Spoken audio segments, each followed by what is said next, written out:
Kerry did mention the Cook Islands, which is helpful because our next two speakers both work there. We're going to hear next, for a government perspective, from the Financial Secretary in the Cook Islands Ministry of Finance and Economic Development, Richard Neves.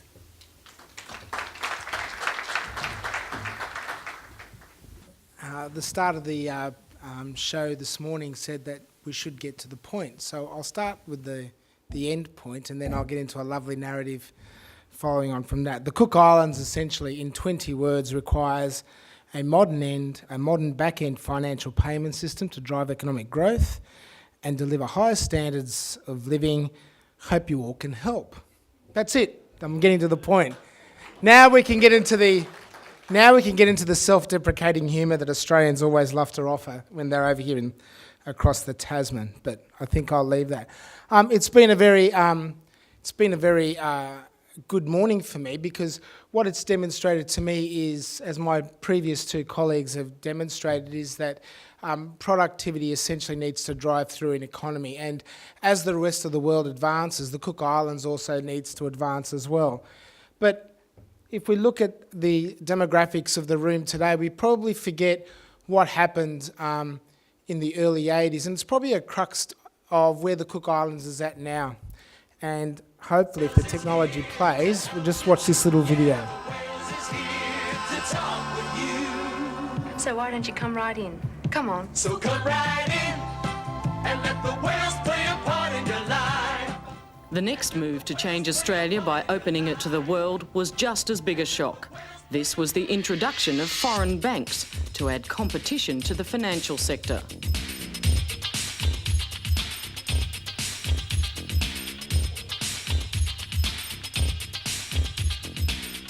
By early 1984, a number of things had come together to lift Paul Keating's confidence enormously. He believed himself to be more in control of events. He was indeed more in control of events. And that, I think, emboldened him to take additional measures. And one major product in 1984 was the extra bank licences for the foreign banks. The issue of foreign bank entry was a very difficult one for the Labor Party. At the same time, it was one Keating was determined to succeed with. It really surprises me that some people in this party think we owe Westpac something, or the ANZ Bank, or the National. That really surprises me. But let me say this to you. Let me say this to you. Let me say this to you about... The argument came to a head at Labor's July 1984 National Conference. Keating tackled head-on the Labor Party's traditional opposition to the entry of foreign banks. Keating has never lacked courage. And to change the platform of the Labor Party is an enormously difficult, time-consuming and divisive task. And he's been successful. Now, prior to the Hawke government, to do that was the equivalent of stealing the holy water from the church. If you want to start talking about equity and fairness, you better start with unemployment. But you can't do it with a sick economy. Banking is the artery of the economy, and we've had hardening of the arteries for too long in this country. He was very good in then... Okay, so what we're getting there is most economic ministers or treasurers or finance ministers have that real drive to grow their economy because growing economies deliver higher standards of living. And I think when I'm talking to whether it's Mark Brown, the Minister of Finance in the Cook Islands, or Bill English is talking, or even Jay Hockey, their major discussion point is really around growing productivity. So in the Cooks, we're at a bit of a point where we've got a large ocean mass. We're a large ocean state, 2.2 million kilometres. We have around 18,000 residents, a very small GDP, $400 million, but as Kerry pointed out, along with Palau, we're probably the second richest country per capita outside of Australia and New Zealand. Our economy is really, really reliant on tourism. 120,000 visitors as opposed to 100,000, 66% of whom come from New Zealand. And 4.6% growth this financial year nominal and 3% inflation. Just to demonstrate our EEZ, again, this issue of a large ocean state, tourism, fishing and offshore banking are the three major contributors to GDP. We're just going to take a little, as we go through, I'll just get you some slides, and you can just see the remoteness and the vulnerability of some of these countries in the Pacific, as Kerry was pointing out. There's a point where you can go to Google Earth and you can turn the Earth to such a stage that it's just completely blue, and it shows, it just demonstrates the size of the ocean and the tyranny of distance that these places have to cover.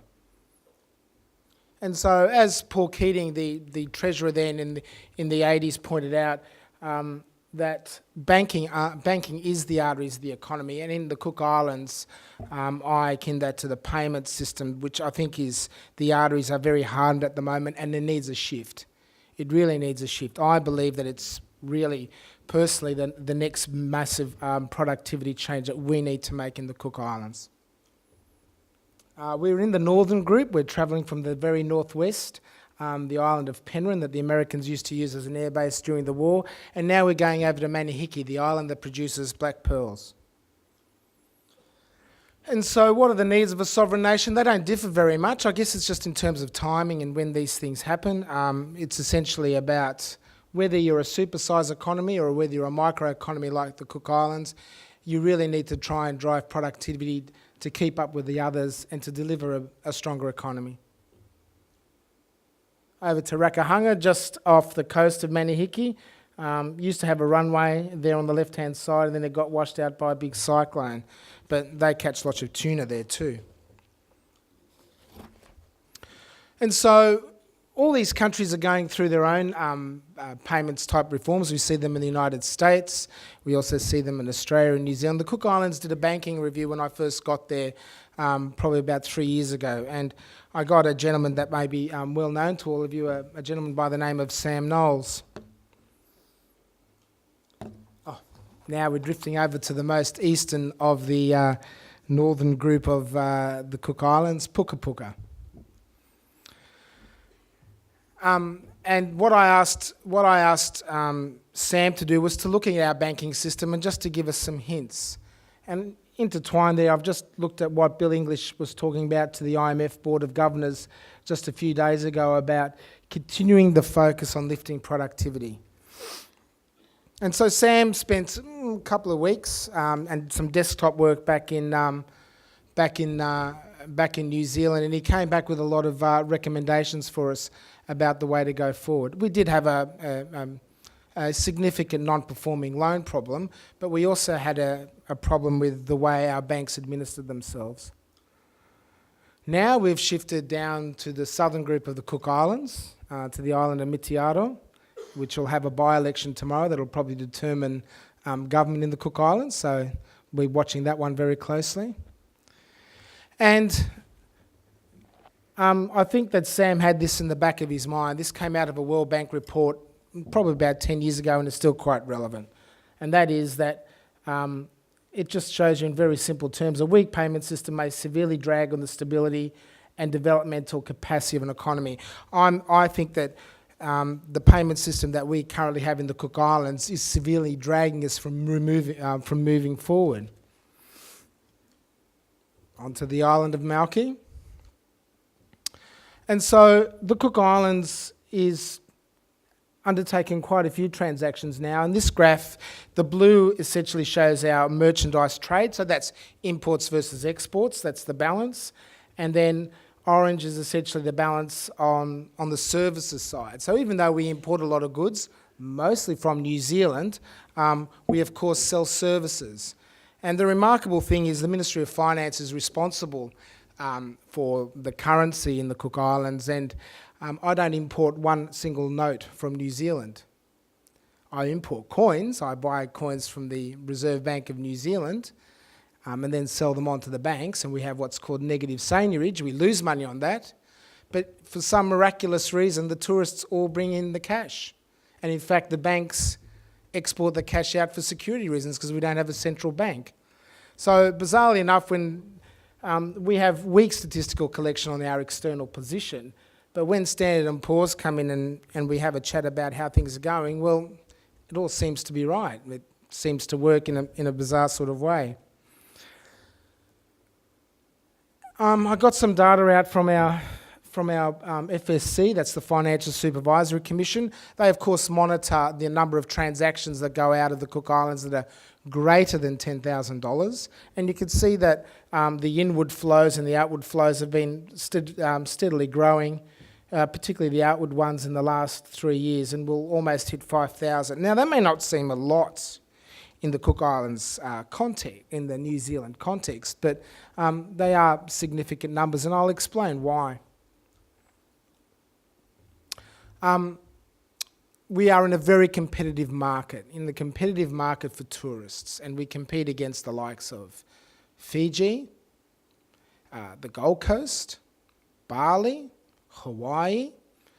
We used to get a lot of North American and European traffic, which is probably now heading off to the Caribbean.